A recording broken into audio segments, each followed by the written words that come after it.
होली की आत्मा। बचपन से शहर में रहने वाला मनोज इस साल होली की छुट्टियों में अपने गांव दुर्गापुर वापस आता है, जहां उसे देख पूरा गांव खुशी से झूम उठता है।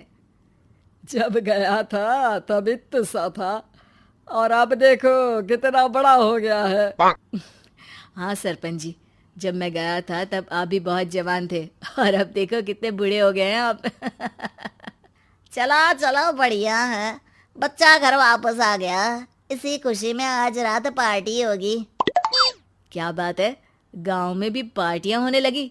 वैसे अगर पार्टी की बात है तो आज क्यों सीधा होली पार्टी करते हैं।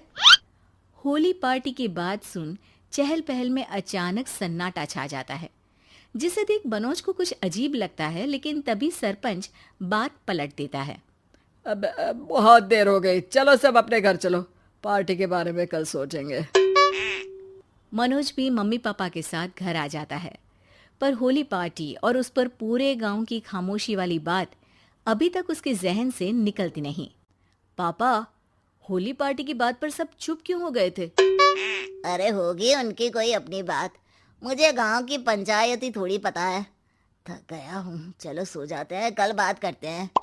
पापा की बात मानते हुए मनोज भी सोने चला जाता है। आज तो छुपा लिया, लेकिन हफ्ते बाद जब होली का दिन आएगा तब इसे कैसे रोकोगे?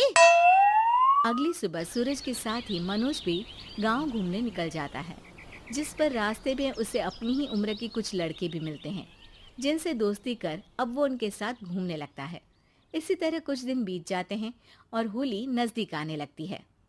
दोस्तों, होली में 4 दिन ही बचे हैं, पर गांव में उसकी कोई तैयारियां क्यों नहीं दिख रही?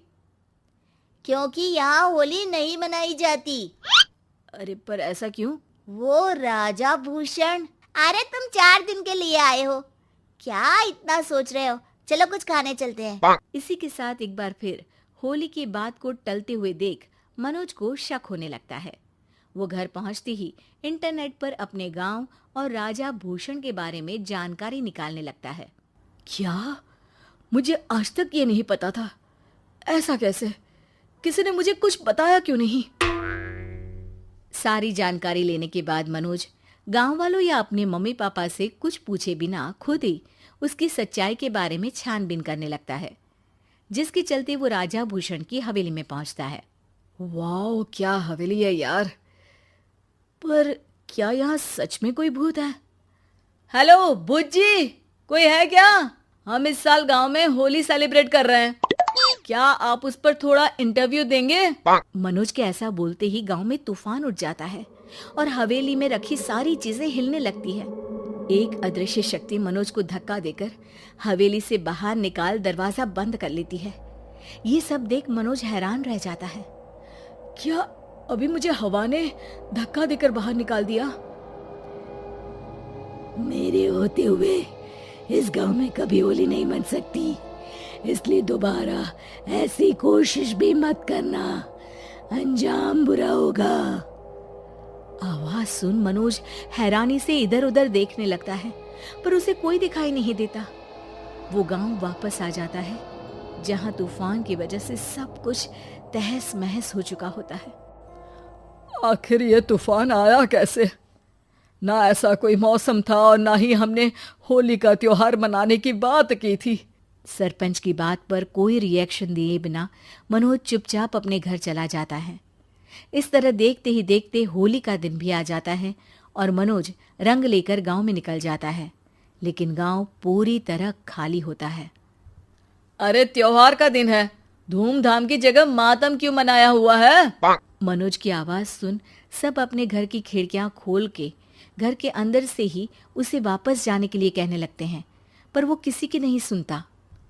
तुझे पहले भी समझाया था, अगर होली खेलने की कोशिश भी की तो अच्छा नहीं होगा। अरे बात मान लो बेटा, तुम्हें सच नहीं पता। मुझे सब पता है। सालों पहले इस राजा ने एक अंधविश्वास फैलाया और आप लोग आज तक उसे मानते आ रहे हो। अरे बेटा, जब तुम पैदा भी नहीं हुए थे उससे भी बहुत पहले से इस गांव पर होली का श्राप है। अगर गांव में होली का त्योहार मनाया जाता है तो प्रलय आना पक्की बात होती है। राजा भूषण इस सब में नहीं मानते थे और त्योहार मनाने लगे, जिसके चलते होली वाले ही दिन पहले उनके बेटे की और फिर उनकी मृत्यु हो गई। तभी से गांव की रक्षा के लिए उनकी आत्मा उस हवेली में रह रही है। सबकी बातें सुन मनोज उलझन में पड़ जाता है। सोचना भी मत मनोज, अगर तुमने इस परंपरा को तोड़ने की कोशिश भी की तो उसका परिणाम इस गांव और गांव के लोगों के लिए अच्छा नहीं होगा। मुझे भी यकीन नहीं हो रहा कि आप लोग एक बेतुकी बात को मानकर सालों से रंगों के त्योहार को मातम की तरह मनाते आ रहे हो। मनोज किसी की कोई बात ना मानते हुए पूरे गांव में रंग बिखेर देता है, जिसके तुरंत बाद वहां तूफान के साथ बिजलियां गरजने लगती है। अचानक मौसम में ऐसा बदलाव देख जहां मनोज कंफ्यूजन में आ जाता है, वहीं गांव वाले डर से सहम जाते हैं।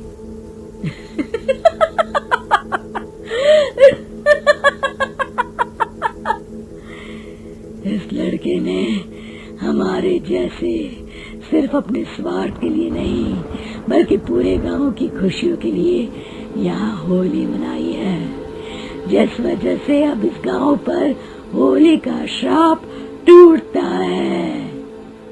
ऐसा बोलकर राजा का भूत वहां से गायब हो जाता है, जिसके बाद गांव के लोग धूमधाम से होली मनाते हैं। खुशियों के रंग गांव में बिखरे ही होते हैं कि अगली सुबह अचानक मनोज कहीं गायब हो जाता है और एक बार फिर गांव में होली का नया राज शुरू हो जाता है।